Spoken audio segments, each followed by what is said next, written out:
et que je voudrais partager avec vous aujourd'hui. Si on devait mettre en fondation de tous les critères, le critère le plus important et qui s'applique à tout le monde. D'accord? Parce que ce n'est pas un critère fondamental et essentiel de dire moi j'aime quelqu'un qui est généreux. Tout le monde veut de la générosité, mais comment on définit la générosité? Moi je veux avoir une table Shabbat avec plein d'invités, j'espère tomber sur un mari qui partage la même. Mais comment on va savoir si on a les mêmes valeurs, les mêmes priorités? Il y a des catégories, des choses essentielles. Et à travers ces choses essentielles-là, on va rentrer dans ces catégories-là, qu'est-ce qui est important pour moi? Et bien évidemment, puisque c'est l'optique et l'objectif, l'optique de cette intervention et de ce cours, c'est bien sûr basé et fondé sur les instructions, sur les leçons que le Rébé lui-même a données. Donc, euh, la pierre angulaire, la brique de fondation, la base pour commencer quand on recherche un conjoint pour un mariage fondé sur les bases de la Torah et de la mitzvah. Encore une fois, on parle de binyan adéad, un foyer éternel, les sodé à Torah va mitzvah, kifi shem moarim bemaor sheba Torah. D'accord? Ça, c'est l'objectif ici. Comment fonder un foyer juif? Fonder un foyer juif, la base qu'on va mettre en bas, retenez bien, ça va être, dans les mots du Rébé, yirat shamaim, la crainte de Dieu. Donc vous allez me dire, la crainte de Dieu, c'est subjectif. Il y a plein de façons de décrire la crainte de Dieu. Mais déjà, allons comprendre pourquoi yirat shamaim, avant tous les autres critères, c'est le plus important. Parce que la base du mariage, c'est quoi? C'est une alliance. C'est une alliance, c'est une expérience, c'est un projet en commun. Et pour réaliser un projet en commun, la base, la première chose qu'on a besoin, c'est la confiance. S'il n'y a pas la confiance, d'accord? S'il n'y a pas la confiance, on ne peut pas avancer, on ne peut rien développer. Si on ne se fait pas confiance mutuellement, c'est impossible d'échanger et de construire et de bâtir et de déléguer et de reléguer et de se seconder l'un l'autre, puisqu'on est tout le temps en remise en question, on est tout le temps en jugement, on est tout le temps en inquiétude, on est tout le temps en train de se soucier de ce qui se passe. Alors que quand on recherche chez une personne la hirat shamaim, la crainte de Dieu, ça inclut automatiquement, ça veut dire automatiquement une personne qui craint Dieu, c'est-à-dire elle croit en Dieu, et sa conception de la croyance en Dieu implique chez lui un comportement, une attitude, une culture, une philosophie, une façon de penser, une façon d'agir, eh bien, ça rassure énormément. Puisque, automatiquement, la hirat shamaim implique que moi, je suis rien, tout vient d'Hachem. Quand dans un couple, on est sur une base où nous, on n'est rien, mais tout vient d'Hachem, eh ben, on relativise. Quand on relativise, ben, les différentes situations, puisqu'on a parlé tout à l'heure de changement, on va les gérer différemment, avec beaucoup plus d'objectivité, beaucoup plus de positivité. Ensuite, par exemple, gérer ses émotions. Quand il y a la hirat shamaim, bah, il s'est passé quelque chose qui me déplaît. La hirat shamaim, ça implique d'avoir un peu d'humilité. L'humilité, ça efface les possibilités, le potentiel de colère, de rancune, d'orgueil. Donc le fait d'avoir hirat shamaim, ça va créer ça va ouvrir énormément de portes qui sont la base pour avoir la confiance. Je vais vous donner quelques exemples. Quand il y a une bonne hirat shamaim, alors ça ne veut pas dire qu'il n'y aura pas de soucis dans le couple, mais quels vont être les soucis du couple? Les soucis du couple sont très simples. Ça va être un mari qui va passer trop de temps à la synagogue, un mari qui va passer trop de temps au shiur, un mari qui va passer trop de temps en train de faire du chesed, aller aider, en train de faire du social. Alors que chas v'shalom, quand il n'y a pas la hirat shamaim, avec le mari, il est au travail ou qu'il est en voyage d'affaires, on s'inquiète. Est-ce qu'il fait vraiment ce qu'il a dit? Est-ce que quand il me dit qu'il ne répond pas au téléphone, qu'il est occupé, il fait vraiment? On n'est jamais rassuré. Donc c'est vrai qu'un mari doit connaître l'équilibre entre la synagogue et la maison, mais le fait de savoir qu'on a un mari qui irait jamais, et je reviens encore une fois, ici le critère, ça ne veut pas dire religieux, pratiquant, haredi.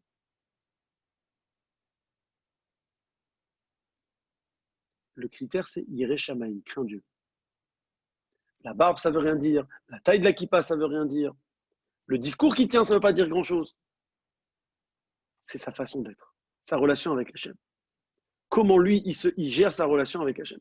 Et ça, c'est tellement indicatif que c'est la fondation et c'est la base. Je voudrais rajouter également que dans la Hirat Shamaim, ça inclut un trait de caractère essentiel dans la vie d'un homme, c'est l'étude. Parce que la Mishnah nous dit, on l'a vu dans le Pirkei Avot cette semaine, En bour yirechet. Un bourg, quelqu'un de sot, d'idiot, ne peut pas être quelqu'un qui craint Dieu. Pour craindre Dieu, il faut comprendre. Pour comprendre, il faut étudier. Donc une personne qui a une vraie hirat shamayim, c'est quelqu'un qui aspire toujours à l'étude. Il aime l'étude, il aime la compréhension, il aime les questions, il aime comprendre, il aime approfondir, il aime découvrir, il se remet constamment en question. Automatiquement, son esprit, elle n'est pas toxique, elle n'est pas polluée. Évidemment, qu'il va toujours relativiser et chercher un nouvel angle. Il va chercher à créer des ponts et des liaisons entre les différences et les diversités qu'il peut y avoir entre deux personnes, entre soi-même, avec ses enfants, avec son épouse, avec la famille de sa femme, avec la belle famille, avec ses propres parents. Il va toujours être en train de... L'étude, ça amène la créativité. C'est le chidouche. Donc, dans la Hirat Shamaim, il y a aussi, bien sûr, ce côté-là essentiel de quelqu'un qui aspire toujours à l'étude, à connaître plus. Parce que Chaz v'Shalom, quelqu'un qui est uniquement dans l'étape de Hirat Shamaim, ça veut dire qu'il a peur de Dieu. Mais il n'a pas cultivé sa relation avec Hachem. Quelqu'un qui n'étudie pas. Ça arrive souvent que les gens sont très observants.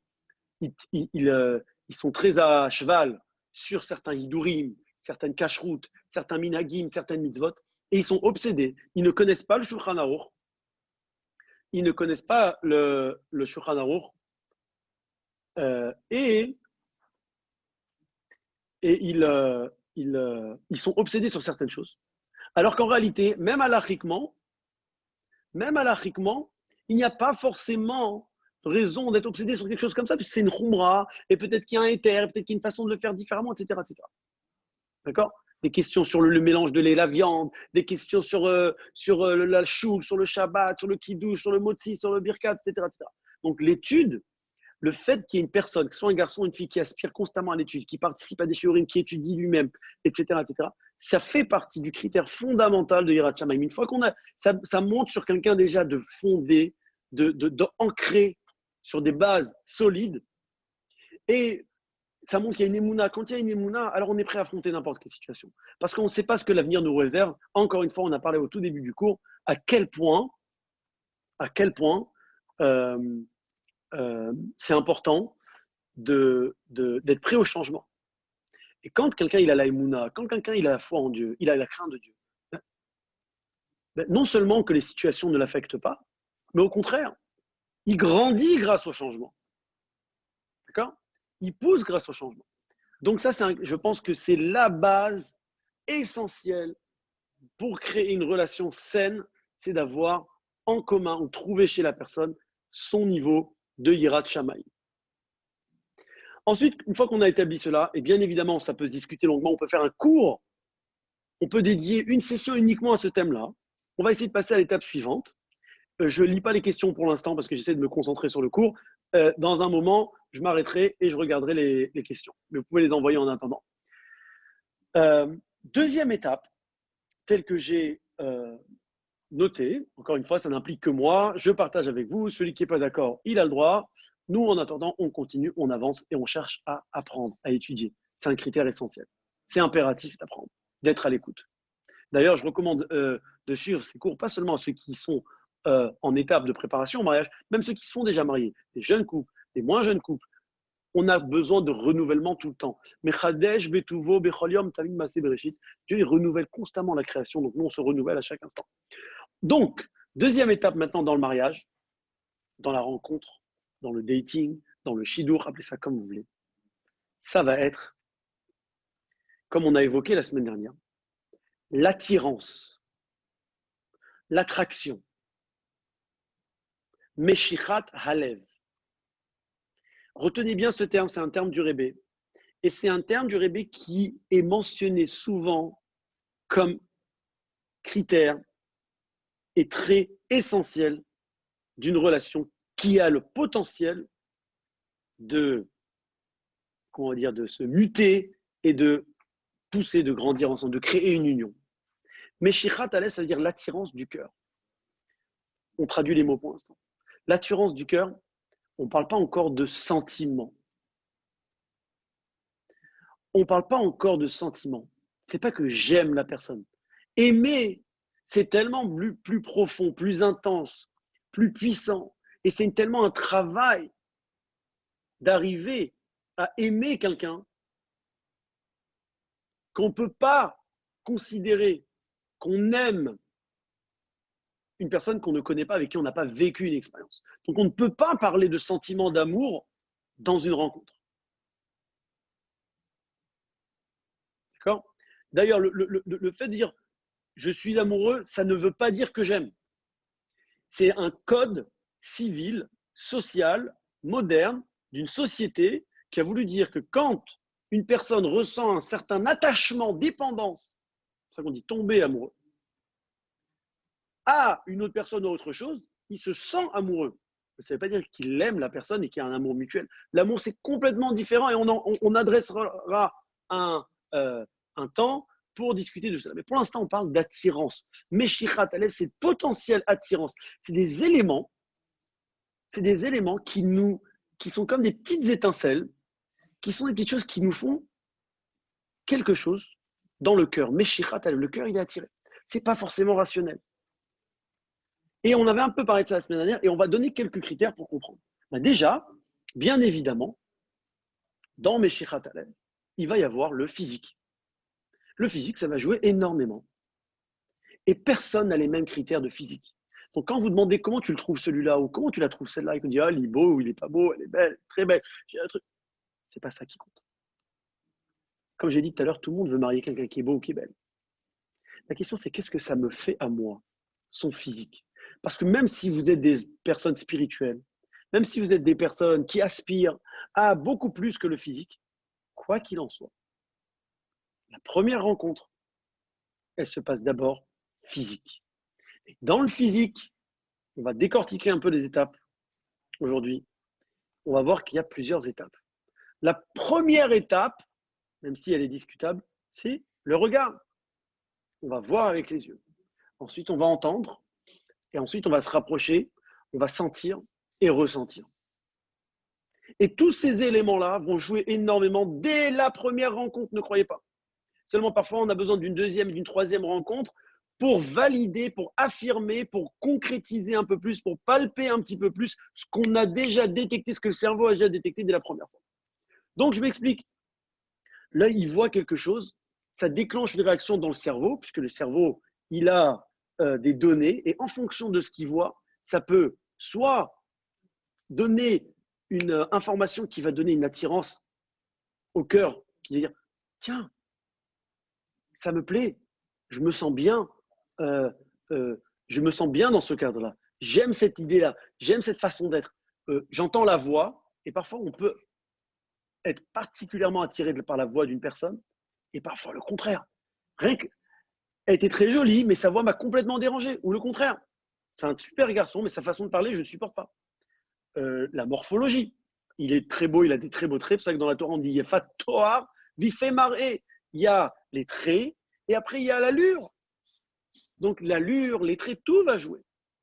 D'accord? Le ofi, la tenue, la morphologie, la tenue, la corpulence, la façon dont la personne se tient, les mouvements, énormément de choses, le paralinguistique, donc tout ce qui va avec la parole, etc. Et éventuellement, il y a même une certaine, ça c'est dans l'inconscient bien sûr, mais le cerveau il détecte tout ça et il crée je ne sais pas si c'est des hormones, je ne sais pas ce que c'est, mais qui vont déclencher une certaine attirance. Et il y a même une certaine température, une certaine chaleur. Le fait d'être face à face, tout d'un coup on se sent conditionné, on est complètement dans le moment, on n'est pas préoccupé par ce qui se passe dehors, on ne se sent pas jugé, on se sent accepté, on se sent validé, on se sent valorisé, on se sent apprécié. Tous ces éléments-là font partie de ce qui va donner Meshirat Alev. Meshirat Alev. C'est un peu le côté irrationnel de la rencontre. Il y a une grande partie du Shidour est irrationnelle. Donc, important de donner place juste après la Hirat Shamaim. Pourquoi juste après la Hirat Shamaim? Parce que si j'ai la Meshirat Alev qu'il faut avec la personne, mais on n'a pas en commun les mêmes valeurs de Hirat Shamaim, les valeurs d'études, les valeurs de pratique, les valeurs de culte, les valeurs d'éducation, on va avoir du mal à vivre ensemble. Donc c'est impératif de commencer avec Hirat Shamaim et ensuite passer à Meshirat Alev. Meshirat Alev, c'est ce qui va rester toute la vie sur la pyramide, sur la base. On avait dit la dernière fois pendant le cours que le Shidour, en fait, c'est des éléments fondamentaux qui restent pour la vie entière. C'est ce qui va donner la place pour plus tard un sentiment d'amour qui sera constamment en développement et constamment cultivé. Parce que l'amour, c'est un travail constant. Et on y arrivera, on parlera. Ensuite, une fois qu'on a donc les deux opposés, d'accord, comment dire, Mochin et Midot, on a l'intellect et on a les Midot, d'accord, on a l'Aïrat Shamaim, on a Meshichat Alev. On va vouloir chercher autre chose qui est vachement important, qu'on a déjà développé la fois dernière, qu'on a déjà évoqué et que je vais revenir là-dessus. Et moi, j'ai appelé ça Bri'ut HaNefesh. Quelqu'un qui est en bonne santé émotionnelle, qui a son âme, son esprit, qui a un esprit sain. Un esprit sain, c'est quelqu'un qui est équilibré dans sa tête, équilibré dans son cœur. Et ça, comment on le sait? Chacun, il a sa vie. Chacun, il a son histoire. Chacun, il a son bagage. Chacun, il a son vécu. Chacun, il a ses traumatismes. Et chacun, il a sa façon de vivre. Et donc, c'est important. On travaille avec la pyramide. On a repéré la Hirat Shamaim, on a quand même une attirance. Et maintenant, on voit, c'est là où on se rend compte des tempéraments de la personne, des réactions de la personne. La Torah nous dit, la Gemara nous dit, Adam, Nikar, on reconnaît, on identifie, on repère un homme, Adam, Nikar, Bekoso, Bekiso ou Bekaaso. L'homme, on le reconnaît par sa poche, la façon dont il dépense ses sous. Ça, vous allez le voir. Koso, la façon dont il boit dans son verre. Donc, sa façon de manger, sa façon d'être, à table, socialement. Et Kaaso, sa colère. Et ça, c'est des choses essentielles. On a parlé la dernière fois des red flags, des drapeaux rouges, des signaux d'alarme. Très important. La perfection n'existe pas et si quelqu'un l'a trouvé, c'est qu'il est dans l'erreur. Par contre, l'équilibre est indispensable, est impératif. Bien évidemment, souvenez-vous du cours de la dernière fois, soi-même déjà, on doit reconnaître ses qualités, ses défauts et connaître son équilibre et ses incohérences, ses inconsistances. Mais c'est impératif. Et encore une fois, il y a des choses qu'une personne peut assumer qu'une autre ne peut pas assumer. Il y a par exemple un conjoint particulièrement émotif et sensible, ça va plaire à certaines personnes et ça va déplaire à d'autres personnes. Il n'y a pas ici une liste qu'il faut cocher et dire trop sensible, c'est pas bien, pas assez sensible, c'est très bien ou c'est pas bien. Il n'y a pas bien ou pas bien ici. C'est ce que je repère, prendre conscience, le documenter, le noter dans l'esprit, dans la tête et de le savoir. Et s'il y a un moment donné quelque chose qui me pose problème, aussi être capable de le repérer, de l'identifier, de le noter, de le discuter, de le démanteler, de le décortiquer pour comprendre ce qui se passe. Voilà. C'est pour ça qu'il y a un chatran. Chatran, c'est un intermédiaire qui est là pour aider. C'est comme dans une négociation, on a expliqué la dernière fois. C'est pour ça que c'est essentiel. Dans la Hirat Shamaim, je voudrais rajouter un critère, celle qui note, je voudrais rajouter un critère, c'est assez lecha rav, d'avoir son rav, d'avoir son mashpia. C'est impératif, ça fait partie de la Hirat Shamaim. Quelqu'un qui a une Hirat Shamaim, c'est quelqu'un qui consulte son rav. Quelqu'un qui n'est pas impulsif, qui n'est pas spontané, qui ne fait pas les choses n'importe comment. Des questions essentielles de sa vie. Et le shidour, c'est quelque chose qu'il faut absolument discuter avec une personne de confiance, etc. etc. D'accord? Rappelez-vous ce qu'on a dit aussi la dernière fois, il n'y a pas une solution de confier son bagage, sa décision pour l'avenir, son mariage, le confier au rav. Rav, je me marie ou pas? Rav, c'est mon mazal ou pas? Rav, pouvez me dire si c'est mon zivou? Non, ça ne marchera pas comme ça. Il faut arrêter. Il faut arrêter cette façon de procéder. On ne se marie pas avec des signes. C'est un travail, c'est une rencontre. On va vers. D'accord? On s'ouvre à, on s'apprête à accueillir. Ça dépend. Dans le zivoug, il y a plusieurs parcours, la Gemara nous dit. Il y a ceux qui vont vers le mazal, il y a ceux vers qui le mazal il vient vers eux. Il n'y a pas de règle. On ne peut pas savoir. Et c'est pour ça que c'est impératif de faire le travail. Ensuite, après Briut HaNefesh, donc je disais par exemple, voir quelqu'un, sa façon dont il boit, il est très chassidiche, il dit tout le temps les chaim, mais en fait c'est un alcoolique. C'est un alcoolique, il est comment on appelle ça? Addicted. C'est une addiction. Ou alors il fume parce qu'il était en Israël et qu'il avait des copains. En fait, il fume tout le temps. Qu'il ait une bonne raison ou pas une bonne raison, au final, je vois qu'il est tout le temps avec sa cigarette, ou quand il n'a pas sa cigarette, il est différent. Quand il n'a pas son alcool, il est tout le temps à la recherche, il boit beaucoup, il a une odeur, il ne se tient pas droit, puis après, il s'approche de moi de façon. Il y a des choses qui me dérangent. C'est important de repérer. Ça fait partie de la Briut HaNefesh. Savoir son état de santé. Même si il y a des choses qui sont personnelles, je pense que dans un shidur, c'est impératif d'avoir l'état de santé de la personne. Si on a des doutes, si on a des inquiétudes. C'est qu'aux États-Unis, je ne sais pas comment ça se passe en France, mais aux États-Unis, ça fait des années qu'on fait le test de Dor Yesharim pour voir la compatibilité, pour éviter Chas v'Shalom, un mariage avec des maladies génétiques graves qui peuvent se transmettre chez les enfants. Donc, il y a des autres choses aussi qu'il faut savoir. Donc, Briut HaNefesh, c'est important de savoir la santé de la personne. Et puis, pareil, vous allez dire, alors, il y a des gens qui ont un vécu dramatique. La question, ce n'est pas l'histoire qui est inquiétante, ce n'est pas le vécu qui est inquiétant, c'est comment on a réagi. Et chaque personne y réagit différemment. Moi, j'ai déjà vu des cas, des gens qui viennent de familles, malheureusement, où il y a eu des divorces. Je dis malheureusement parce que même si un divorce, parfois, c'est une bonne chose, pour certaines personnes, dans certains cas, de se sortir d'un mariage, pour les enfants, c'est toujours tragique. C'est une souffrance. Même si c'est une solution, c'est une souffrance. C'est une épreuve. Parce que l'enfant, il n'est pas entièrement développé, il n'est pas adulte, donc il vit les choses différemment que l'adulte qui est en train de vivre le divorce. Et j'ai vu des gens qui ont eu des divorces, malheureusement, particulièrement éprouvants. Et pourtant, eux, ils ont un shalom bayit exemplaire. Donc il y a deux façons, ou plusieurs façons comment une personne peut réagir. Une qui va malheureusement reproduire ce qu'elle a vécu, ou l'autre qui va s'assurer de ne jamais reproduire ce qu'elle a vécu. Parce que j'ai vécu une enfance dramatique, je m'assure de ne pas refaire la même chose. Parce que j'ai eu des parents qui m'ont battu, alors mes enfants, je leur donnais beaucoup d'amour. Et parfois, c'est le contraire. Donc, c'est important de bien repérer, garder les yeux ouverts pour prendre conscience de l'état de santé psychique, moral, même physique, mais Briut HaNefesh de la personne avec qui on sort. Ensuite, on avance un peu vite, parce qu'on veut garder le temps pour les questions. Après Briut HaNefesh, franchement, c'est déjà pas mal. Si on arrive à avoir Yirat Shamayim, Meshichat Alev, donc la crainte de Dieu, une attirance, en plus de ça, quelqu'un qui est en bonne santé, qui est équilibré, après, on va voir Midot, j'appelais ça Midot, Metukanot.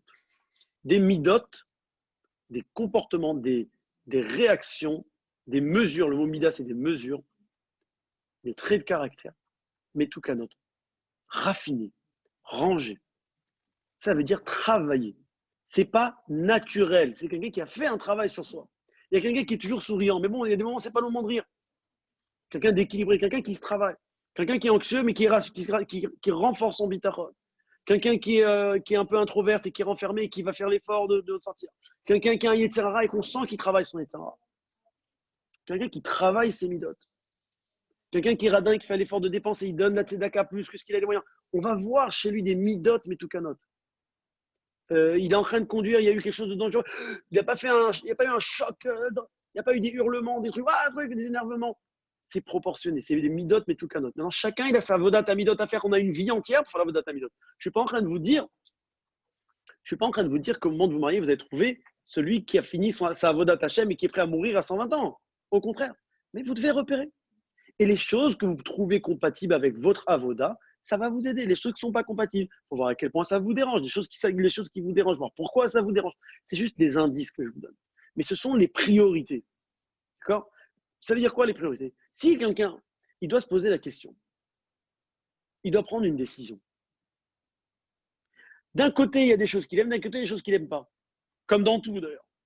Je vais au magasin, j'aime bien ces chaussures, mais j'aime pas la couleur des lacets. J'aime bien les lacets, j'aime pas la taille du talon. J'aime bien les talons, mais j'aime pas trop comment ça fait devant. J'aime bien devant, mais avec cette jupe-là, ça ne va pas. Il y a une sélection à faire. Si quelqu'un il a le package, il a un paquet où il a la Yirat Shamayim, Meshirat Alev, Briut HaNefesh, il n'aime pas trop comment la personne.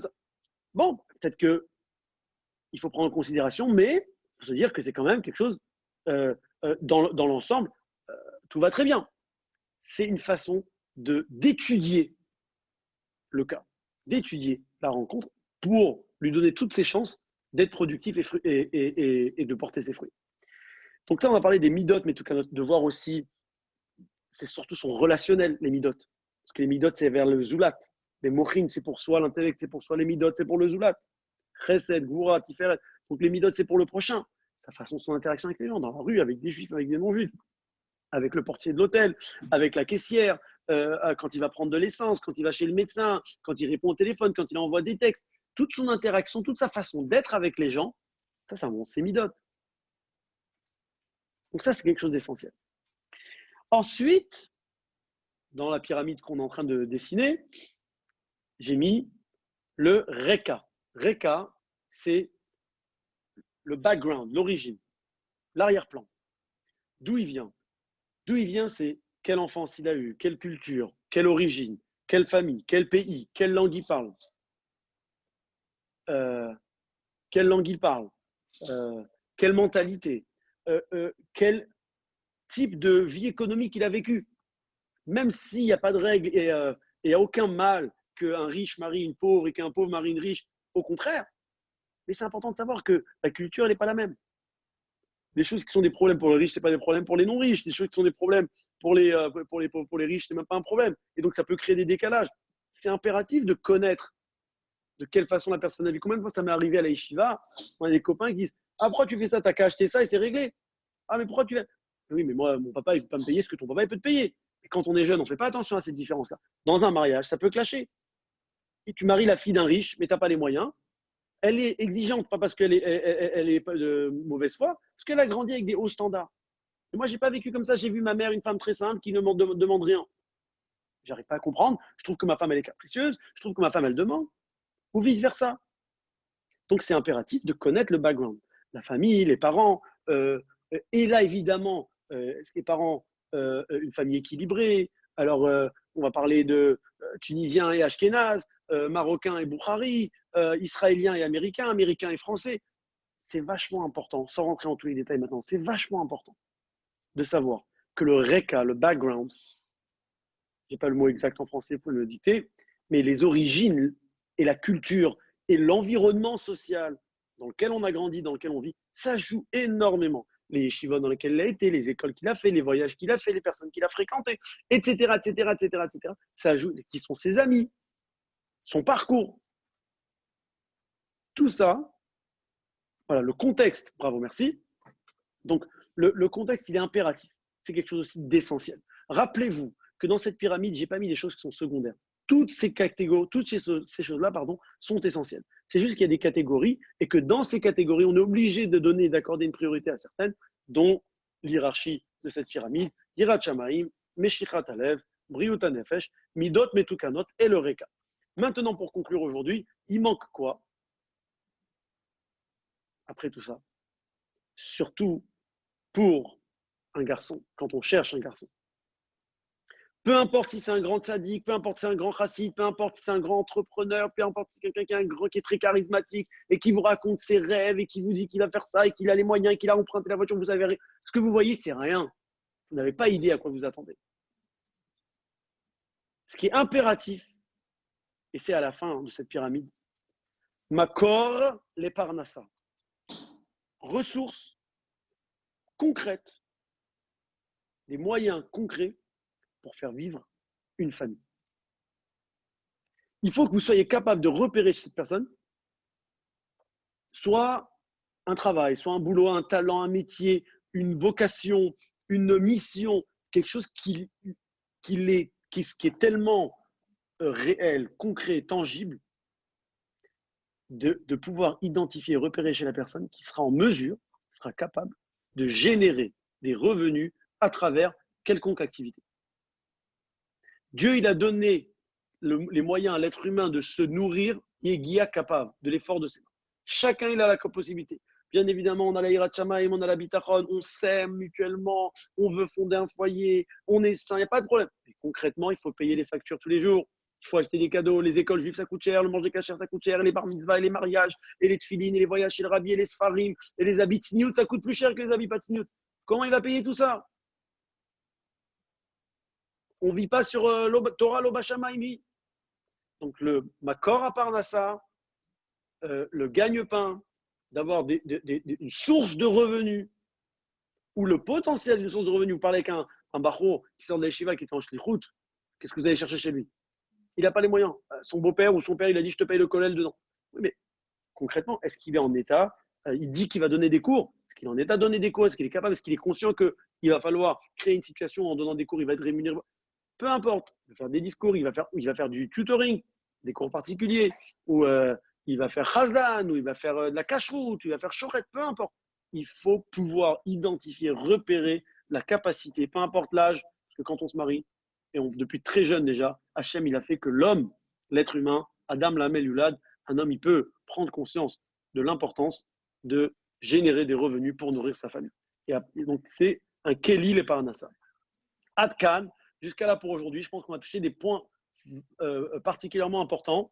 Je vais vite fait regarder les questions et je vais tenter de répondre pour les 15 minutes qui nous restent comme je peux. Et le reste, on continuera par la suite. Alors, comment pouvons-nous savoir qu'une personne a Yirat Shamayim? Ce n'est pas une chose qui se voit. Très bonne question. Quelqu'un dit avec l'étude. Alors, on va répondre à cette question. Comment pouvons-nous voir qu'une personne a Yirat Shamayim? Alors, la réponse à cela, on ne peut pas voir. Il n'y a que Dieu qui sait. D'accord? Mais Dieu, il nous a quand même donné des outils pour être capable d'être autonome à un certain point. Et Dieu fait confiance à notre jugement, puisqu'il a donné Shoftim, Veshotrim, Titan, Lecha. On a le devoir d'avoir des juges, et que la Torah, il a donné à des humains pour la traiter. Krachamim, des Rabbanim, des Dayanim. Donc l'être humain, il a la capacité de voir et d'identifier certaines choses. Ce que j'ai cherché à souligner quand je parle de Yirat Shamayim ou n'importe quel de tous ces critères-là, c'est de voir la cohérence, la consistance et la compatibilité. Est-ce que ça me convient? Il se dit Yirat Shamayim, il parle du Rabbi, etc. Je veux voir ça se traduit dans quoi de concret? Est-ce qu'il fait Ritat tous les jours? Il dit qu'il fait Ritat tous les jours, mais comment il fait Ritat? Il n'y a pas de bien ou mauvais ici, rappelez-vous. C'est cohérent. Cohérent par rapport à ce qui correspond à mes valeurs. Il y a des filles pour qui Ritat, ce n'est pas un critère. On va voir leur en vouloir. Et peut-être qu'après la naissance du deuxième enfant, le garçon, il a une route, il a été un chiour, il a pris sur lui de faire Ritat pour la première fois parce qu'il a assisté à un cours et un rabbi l'a dit, ou il a eu une lettre du rabbi, ou il a eu envie de changer dans sa vie. Un homme, il peut changer. La Yirat Shamayim, elle monte et elle descend. Il n'y a rien. Mais je repère, j'ai compris. J'ai vu quelqu'un d'intègre dans sa façon d'être. Ou alors j'ai vu des red flags. J'ai vu, ça m'a inquiété. Il se dit Yirat Shamayim, mais il me dit qu'il se lève à 2h l'après-midi, il prie tout seul dans sa chambre. Est-ce que c'est occasionnel parce qu'il est fatigué ou alors c'est réel? C'est encore une fois, c'est de la sensibilité. Il faut être sensible à pouvoir détecter ces choses-là et de savoir à quel point ça me correspond, ou alors au contraire, ça me pose problème. Et si ça me pose problème, pour quelle raison ça me pose problème? Est-ce que c'est remédiable ou pas? Voilà surtout dans quel contexte je veux dire. On n'est pas là pour juger les gens dans l'ensemble. Il n'y a pas plus, moins. Chacun il a sa avodat Hashem, mais c'est important de pouvoir identifier selon nos propres valeurs à nous, selon notre propre contexte à nous, selon notre propre éducation et ce qu'on recherche en fonction de ce qu'on recherche. C'est pour ça qu'on a dit dans le premier cours que c'est important de se trouver à soi-même. D'accord? Tout le monde, quand je dis tout le monde se dit pratiquant, tout le monde se dit Shomer Shabbat, tout le monde se dit oh, ma femme, je veux qu'elle couvre la tête. Mais c'est quoi couvrir la tête? Pour une, c'est le foulard. Pour une, c'est le foulard à moitié. Pour une, c'est une perruque. Pour une, c'est une perruque, mais qui fait 3 mètres de long. Pour une, c'est une perruque, mais il y a les cheveux qui ressortent devant. Pour une, évidemment, tout le monde met des jupes. Mais les jupes plus courtes, plus longues, plus moulantes, moins moulantes, différentes couleurs. Il n'y a pas de principe pour ça. C'est des niveaux, c'est des critères, c'est des personnalités. Et ça, c'est à moi de savoir. Comment moi, je peux gérer, comment moi, je me retrouve dans cette situation pour savoir si c'est compatible à moi ou pas. Et si je décide d'assumer, ça peut être compatible. On n'est pas obligé d'être les mêmes, au contraire. Parfois, la diversité dans le couple, c'est ce qui crée encore plus de couleurs, d'harmonie et de potentiel de grandir et de développer des choses extraordinaires. À condition, j'en suis conscient et que je suis capable de l'accepter tel quel et d'avancer avec. Combien de fois le Rébé dit dans la lettre, le mariage n'est pas fait pour changer les gens. Donc les gens ne vont pas changer à travers le mariage. On a une vie entière pour se travailler, pour s'améliorer, pour évoluer. Mais il ne faut pas que je compte que, quand il va se marier, elle va se marier, elle a dit qu'elle va changer, elle va arrêter les pantalons, elle va mettre les jupes. C'est pas du loto. Ce que je vois, c'est ce que j'ai, ce que je suis prêt à accepter. Après, elle me donne un discours, la fille, elle me dit non, ou le garçon, il me dit non, mais après, pour l'instant, en tout cas, c'est ce qu'il y a. Si je suis prêt à accepter, pareil. Combien de garçons, ils n'avaient pas la barbe? Ils ont travaillé, ils ont étudié, leur femme, elle les a. Vous savez que le couple, c'est chacun, il a les moyens. Ezer Kenegdo, chacun il a les moyens de sortir le meilleur ou le pire de son partenaire. Combien de fois on a vu des garçons qui n'étaient pas forcément des lumières dans leur jeunesse, ils se sont mariés, ils ont une femme, une échette raïb, ils ont sorti tout leur potentiel, c'est devenu des lumières, une réussite matérielle dans les affaires, une lumière spirituelle, des gens, bon, toutes leurs bonnes minutes, elles sont sorties. Et pareil avec des filles qui se sont embellies physiquement, émotionnellement, intellectuellement, après leur mariage. Ils ont eu le bon conjoint, le bon partenaire. Donc, on ne peut pas savoir l'avenir. Mais je repère des choses. Est-ce que ça me convient et de quelle façon je peux l'assumer et l'accepter tel quel? On continue. Je continue à regarder. Tous les éléments qui participent au bon fondement du mariage ne peuvent se vérifier que par rapport au renseignement. Il faut rencontrer la personne. Tout ce dont on parlait, ça se vérifie en chidour. Très bonne question. Question très importante. Les renseignements, la rencontre même, le chidour, etc. Alors, certaines choses, et je pense que si vous prenez la pyramide, et c'est vrai que je vous invite à la travailler chacun comme vous voulez, je pense que vous pouvez en réalité vous-même répondre à la question. De tous les éléments qu'on a donnés, il y a certaines choses, vous pouvez déjà arriver à la table de négociation. Je m'excuse, hein, c'est pas très romantique de parler d'un chidour comme une table de négociation, mais on est en formation. Quand sera le moment de sortir, on prendra un aspect un peu plus doux et galant, etc. Mais pour l'instant, on est en formation. Le contexte de la personne, les origines, la source, d'où il vient, sa façon d'être, son enfance, sa culture, etc. Beaucoup de choses on peut avoir, déjà parce qu'on connaît la famille.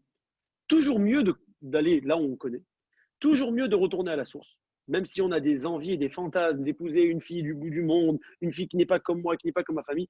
Toujours mieux, en tout cas dans la culture juive et dans la Torah et dans la Chassidoute et chez le Rabbi. Toujours mieux. Au mieux une de chez soi qu'on connaît qu'une qui a l'air extraordinaire mais qu'on ne sait pas à quoi s'attendre.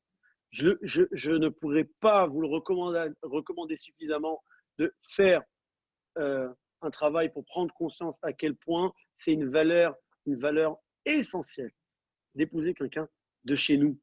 De chez nous. Je ne vais pas rentrer dans les détails maintenant, c'est personnel, c'est individuel. Mais plus on connaît l'origine, on sait à quoi s'attendre. Il y a tellement de différences dans un couple et de diversité et de décalage, même malgré toutes les compatibilités, que ce n'est pas une mitzvah de s'en rajouter. Après, il y a le mazal, il y a le zivouk, on parlera de ça, du zivouk et des gilgoulim à l'occasion. Parfois, on se demande comment une personne a trouvé un mariage pareil. On parlera de tout ça. Bédir, une fois que c'est fait. Mais à la base, les khatrila, quelqu'un qu'on connaît. Donc, il y a déjà un maximum d'informations qu'on peut obtenir.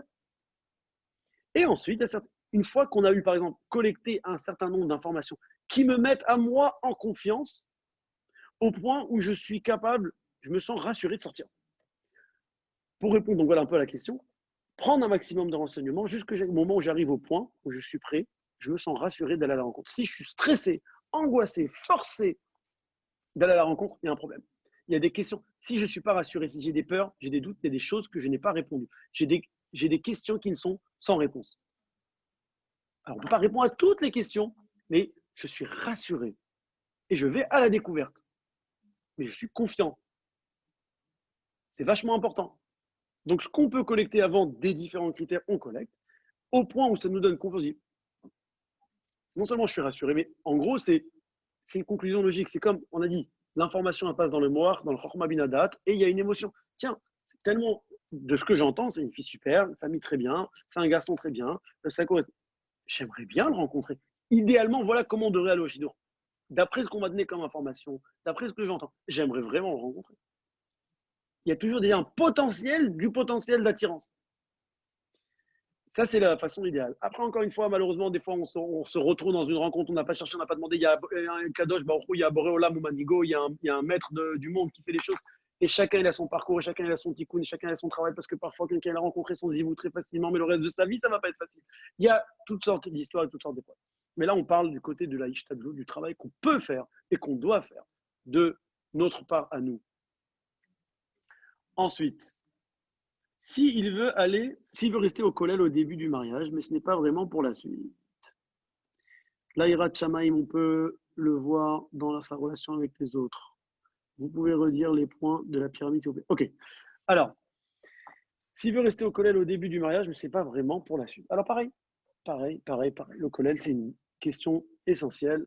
Baruch Hashem, Dieu merci, la culture Lubavitch, c'est qu'on ne marie pas des hommes qui vont faire une carrière de kollel toute la vie et que les femmes vont travailler et nourrir la maison. Je ne peux pas intervenir pour les personnes qui viennent d'une communauté, d'une culture où ça se passe comme ça.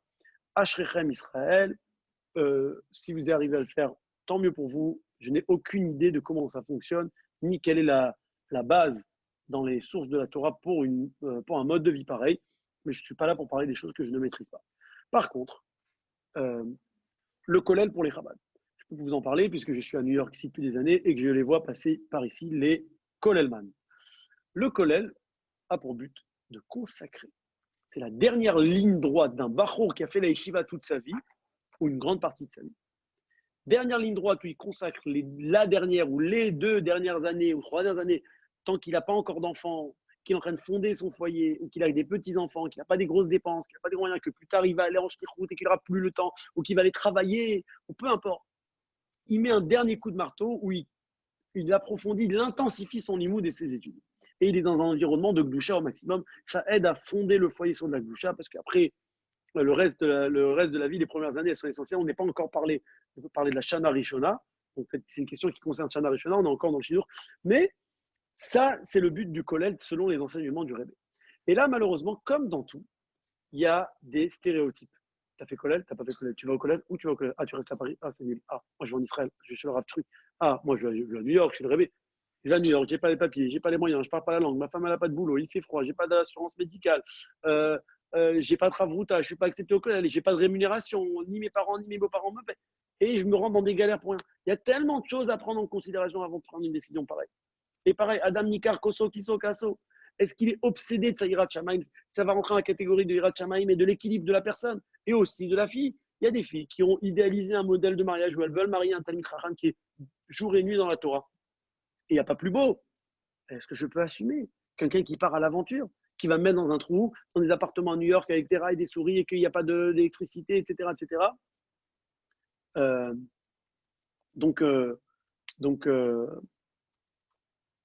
Excusez-moi.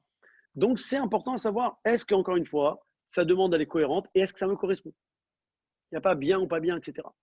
C'est cohérent, ça me correspond, il y a un but, c'est clair, il ne change pas d'avis tous les 2 jours, il sait ce qu'il fait. Est-ce que Makor la Parnassa, est-ce qu'il amène à manger à la maison? Est-ce qu'il est équilibré? Est-ce que ce n'est pas une façon de fuir? Est-ce que vraiment il étudie? N'ayez pas peur. N'ayez pas peur de confondre. Tu vas étudier quoi? Renseignez-vous. Lo Amaharetz Chassid. Vous voulez être un chassid, vous mariez un chassid, vous ne pouvez pas être un maharetz. Tu étudies quoi? Tu as fait la smira, tu n'as pas fait la smira, tu étudies Nida, tu étudies Shabbat. Et c'est quoi l'étude? C'est qui le rave? C'est combien de temps ça va durer? Posez des questions. Intéressez-vous. Ah, je vais étudier. Il se lève, je ne sais pas quelle heure. Il prie au Seven jusqu'à je ne sais pas quelle heure. Il traîne là-bas, il discute, il sur son téléphone. La femme, elle va faire du babysitting, elle travaille, elle ramène l'argent. En équilibre. On ne peut pas fermer les yeux devant ces choses-là. Si on ferme les yeux, c'est qu'on a accepté. Si on a accepté, c'est que ça nous correspond. Ça nous correspond, c'est le mode de vie qu'on a choisi. On fait avec et on est heureux. Et shalom à l'Israël. On a un bon shalom bayit. Mais c'est important de prendre conscience. Alors, on va voir encore 1 ou 2 dernières questions. La hirat shamaim, on peut l'avoir dans sa relation avec les autres. On peut aussi l'avoir dans sa relation avec les autres. Mais on va le voir dans plein de choses. On va le voir dans sa façon d'être lui-même. On va le voir dans son vocabulaire. On va le voir dans ses réactions spontanées. On va le voir dans ce qu'il raconte. Hier, j'étais là-bas, hier, j'ai fait ça. On va voir quand on marche ensemble dans la rue, est-ce que tous les 2 minutes qu'il y a une belle boutique, il dit « Oh, t'as vu ce truc-là? Oh, t'as vu ça ?» Où est-ce qu'il a la tête? Ou alors, il a en tout temps en train de me dire « Hier, j'ai rencontré quelqu'un, j'ai parlé de ça, hier, j'ai fait ça, j'ai assisté à un cours. » ou alors, enfin, mais sincère, pas mytho, excusez-moi du terme. Quelqu'un d'intègre, de cohérent. Vous voyez comment il va, son regard sur les autres, sa tenue, il fait la bracha, il fait pas la bracha, il fait la bracha vite, il fait la bracha avec kavana, il fait la bracha charona, il marche en mangeant, il marche pas en mangeant, il y a tellement de critères, un shulchan aruch qu'il faut étudier. Et chacun, il est bien comme il est. Est-ce que ça me correspond ou pas? Combien de gens ils marchent dans la rue avec une glace? et il marche au ralenti dans la rue en train de lécher, excusez-moi, comme des animaux, lécher une glace. Ça pose problème, ça dépend de qui. Et si on va être plus romantique, on se passe la glace. Tiens, moi je lâche un coup, toi tu lâches un coup. Mais ça, c'est des actes animaux. Mais il y a des gens à qui ça paraît très romantique et ça plaît. Ça dépend. Est-ce que ça me correspond? Est-ce que je suis prêt à assumer? Est-ce que j'accepte? Est-ce que je vois ça comme une vertu ou comme un défaut? Mais en effet, les rachamim, elle peut se voir chez les autres comme elle peut se voir aussi individuellement, personnellement, etc. Important de souligner aussi, on parle de Hirat Shamaim, on parle du Shidur, comment voir le Hirat Shamaim, le Shidur. Et je veux conclure avec ça, je crois qu'on n'a plus de questions pour l'instant. Je vais répéter une dernière fois les étapes de la pyramide, comme la dernière question. Il y a un Shulchan Aruch, il y a une loi qui est là pour notre bien, pour nous protéger, pour nous aider à avancer et pour nous guider. Dans les moments comme le Shidur, où on est à la recherche de quelque chose, à la recherche de soi-même, à la recherche de fond d'un foyer, on n'est pas entièrement soi-même, on n'est pas entièrement dans son élément, on n'a pas sa maison, sa vie, son boulot, sa famille, ses enfants, etc. etc. Donc on est encore Betil Toul, on est encore un peu vagabond, soit physique, soit dans l'esprit. On est parfois vulnérable et fragile. Oh Yetzer Hara, regardez le Hayom Yom d'aujourd'hui, je ne vous le citerai pas maintenant, mais regardez le Hayom Yom d'aujourd'hui. Et là, c'est le Shulchan Aruch, c'est le fait d'obéir à la halakha qui va nous protéger et nous épargner, chas v'shalom, d'erreurs fatales. Et je veux parler d'une chose très claire, c'est les ilchot yichud. Yichud, c'est l'interdiction qu'un homme et une femme qui ne sont pas mariés mutuellement l'un à l'autre, al-pi halakha avec deux témoins, Kedat Moshe et Israël, c'est l'interdiction d'être isolés ensemble. Point à la ligne. Il y a des livres entiers de Yichud, mais en gros, ça veut dire on ne peut pas être seul à la maison, pas être seul dans une pièce, même seul dans une voiture la nuit, c'est un problème, c'est questionnable. On ne peut pas être. Il y a 1000 cas de figure. Même l'ascenseur seul, c'est un problème. Même s'il y a des caméras, c'est une question à l'Afrique. Yichud, c'est la base du Shidur. Faire vachement attention de ne pas rentrer dans une situation où on a violé la règle du Yichud.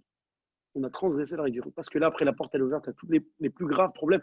Pas seulement des problèmes sympathiques, comme, chas v'shalom, des attouchements inappropriés, mais consentants, parce que on était seuls, on s'est senti attiré l'un de l'autre, on s'est senti bien, on ne s'est pas rendu compte et on s'est laissé aller. C'est le moins grave des cas de Yichud. Mais en général, il n'y a pas que ça. C'est qu'on arrive à des choses sans consentement. Et on ne peut plus mettre le frein. C'est un réel viol. On viole d'abord la halakha, puis après, chas v'shalom, on arrive à un viol, même si c'est minime. Parce qu'on n'a pas respecté les règles du Yichud. Les règles du Yichud, c'est la plus grande protection qu'il peut y avoir pour un homme et une femme. Même les cas, chas v'shalom, d'abus, où il y a eu une babysit à l'école, un prof, etc., c'est parce qu'un rave au séminaire, une histoire, un monsieur, un beau-frère, il y a un moment où on n'a pas fait attention, consciemment ou inconsciemment, à la règle du Yichud.